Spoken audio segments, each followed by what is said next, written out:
सभी बीएड प्रशिक्षणार्थियों का लाइव क्लास में स्वागत है।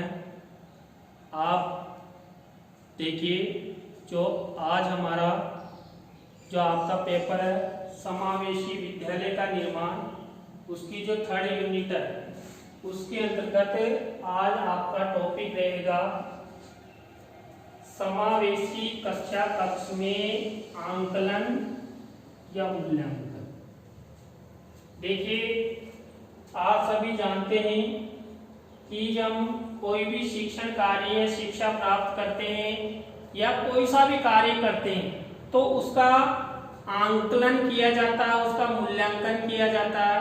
यानी कि उसने कितना अच्छा किया है, कितना बुरा किया है, इसमें क्या अपेक्षित सुधार होना चाहिए, क्या नहीं होना चाहिए, इसने अच्छा किया है तो हमें इसकी प्रगति का आंकलन कितना रहा, कितना प्रतिशत रहा, इसने कितने अंक प्राप्त किए।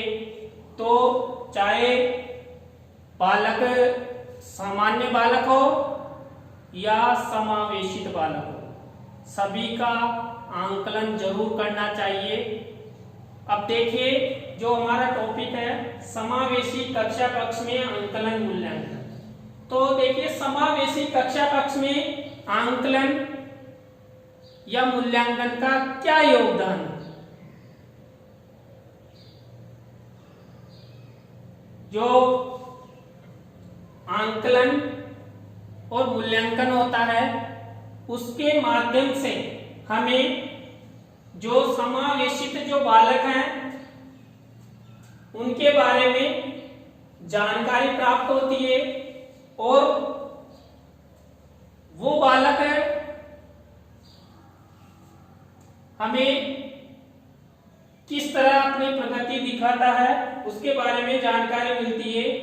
तो देखिए, पहला है समावेशीकरण की प्रक्रिया में योगदान। देखिए, जो समावेशी कक्षा कक्ष में आंकलन या मूल्यांकन किया जाता है उसके माध्यम से जो बालक होते हैं, विशिष्ट बालक, दिव्यांग बालक, अक्षमतायुक्त बालक, उनके समावेशीकरण की प्रक्रिया में योगदान मिलता है।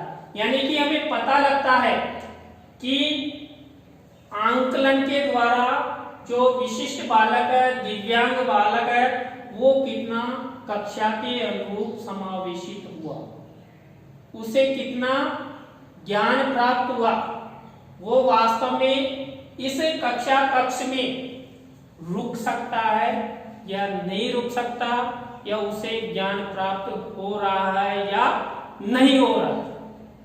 इसके बाद है समावेशीकरण की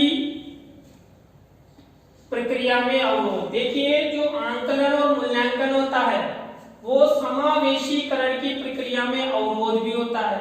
क्योंकि देखिए, किसी बालक का हम मूल्यांकन या आंकलन कर लेते हैं तो टीचर को पता लग जाता है कि फला बालक में ये निर्योग्यता है या इसके अंक कम आए हैं, और उस बालक को भी पता लग जाता है, जिससे क्या बालक के मन में ये होता है कि हम फेल हो गए, हमारे अंक कम आए, हमारा प्रतिशत कम बना।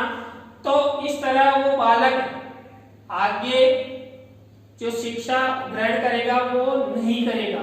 यानी कुल मिलाकर समावेशी कक्षा कक्ष में आंकलन मूल्यांकन लेना भी अवरोध उत्पन्न करता है। यानी कि एक तरफ तो योगदान भी देता है और एक तरफ अवरोध भी उत्पन्न करता है। यानी कि जो समावेशी कक्षा कक्ष है उसमें आंकलन मूल्यांकन योगदान भी देता है और अवरोध भी उत्पन्न करता है। इसके बाद है आंकलन की पद्धतियों का विकास एवं ज्ञान। देखिए, हम समावेशी कक्षा कक्ष में समावेशित बालकों का आंकलन या मूल्यांकन करेंगे तो जो अध्यापक होते हैं उनको भी नई नई पद्धतियों का ज्ञान मिल जाता है और उन पद्धतियों का विकास भी होता है।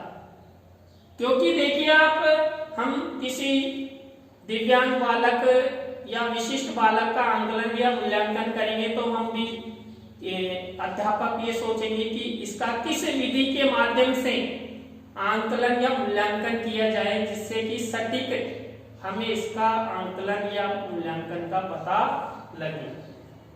इसके बाद है अधिगम एवं विकास में योगदान। देखिए, जो समावेशी कक्षा कक्ष में आंकलन और मूल्यांकन किया जाता है, उसके माध्यम से जो विद्यार्थी होते हैं उनके अधिगम और उनके विकास के बारे में हमें जानकारी प्राप्त होती है। एक अगर हम आंकलन या मूल्यांकन नहीं करेंगे तो हमें उनके अधिगम और विकास के बारे में हमें कभी भी जानकारी प्राप्त नहीं होगी। इसके बाद समान शिक्षा प्राप्ति में योगदान। देखिए, जो एक अध्यापक सामान्य बालकों का आंकलन और मूल्यांकन करता है, उसी तरह यहाँ पर समावेशित बालकों का आंकलन या मूल्यांकन किया जाता है, जिससे क्या हो, यानी कि आंकलन का जो तरीका है, आंकलन का जो फ्यूचर कृत है, जो दोनों प्रकार के बालकों के लिए निर्धारित है, उनमें समानता आती है। यानी कि शिक्षा में इससे समानता आती है और शिक्षा प्राप्ति में योगदान होता है। सीखने में योगदान। देखिए, आंकलन और मूल्यांकन के द्वारा जो विद्यार्थी होते हैं उनको सीखने में मदद मिलती है। वो एक दूसरे को देखकर कि फला स्टूडेंट के अच्छे अंक आए, उनका अच्छा प्रतिशत बना है, तो बच्चे में एक तरह से उत्साह बनता है और वो अपने कर्तव्य यानी शिक्षा प्राप्ति में अधिक समय देगा, जिससे क्या होगा, उस बालक में सीखने में अधिक से अधिक योगदान हमें प्राप्त हो सकेगा। इसके बाद विशिष्ट आवश्यकताओं को जानने में सहयोग। देखिए, जब आंकलन और मूल्यांकन किया जाता है तो उसके बाद अध्यापक को पता लग जाता है कि इसमें क्या कमी है या इसमें क्या योग्यता है, तो इसके माध्यम से विशिष्ट आवश्यकताओं की जानकारी भी एक अध्यापक को मिल जाती है। इसके बाद बालक की प्रगति का ज्ञान। जो बालक होता है उसकी प्रगति का ज्ञान एक अध्यापक को मिल जाता है कि बालक की कितनी प्रगति हो रही है, यानी कि वो शिक्षण प्राप्त कर रहा है, तो इसके माध्यम से बालक का कितना प्रतिशत रहा, कितने अंक प्राप्त किए, फ्यूचर में वो कितनी प्रगति कर सकता है। यानी कि देखिए, आपने मनोविज्ञान में या विज्ञान में पढ़ा होगा कि प्रतिभाशाली से लेकर औसत बुद्धि यानी बुद्धि लब्धि का पद, कुल मिलाकर आप ये देखिए कि इससे क्या होता है, आंकलन और मूल्यांकन से बालक की बुद्धि लब्धि का ज्ञान अध्यापक को प्राप्त होता है। इसके बाद है बालक के लिए अपेक्षित शिक्षण सामग्री का ज्ञान। देखिए, अध्यापक को अगर बालक शिक्षा में प्रगति नहीं कर रहा है मूल्यांकन के पश्चात, तो इससे क्या होगा कि जो अध्यापक होता है उसको पता लग जाएगा कि इस बालक के लिए हमें क्या क्या शिक्षण सामग्री की आवश्यकता है। तो इसके बाद है शिक्षण अधिगम का ज्ञान। देखिए, आप सभी को पता है हम लर्निंग बाय डूइंग यानी करके ही सीखते हैं। कभी भी कोई भी अपनी माँ के पेट में सीख कर नहीं आता है। इस संसार में जन्म लेने के पश्चात ही हम शिक्षा ग्रहण करते हैं, सीखते हैं, लिपि सीखते हैं, पढ़ना सीखते हैं, लिखना सीखते हैं। यानी कुल मिलाकर हमारे सभी कौशलों का विकास जन्म के उपरांत शिक्षा प्राप्ति में ही होता है। तो आंकलन और मूल्यांकन के द्वारा हमें शिक्षण अधिगम का ज्ञान होता है, यानी कि बालक कितना शिक्षण अधिगम कर रहा है। इसके बाद लास्ट है कक्षा कक्ष में अपेक्षित सेवाओं का ज्ञान।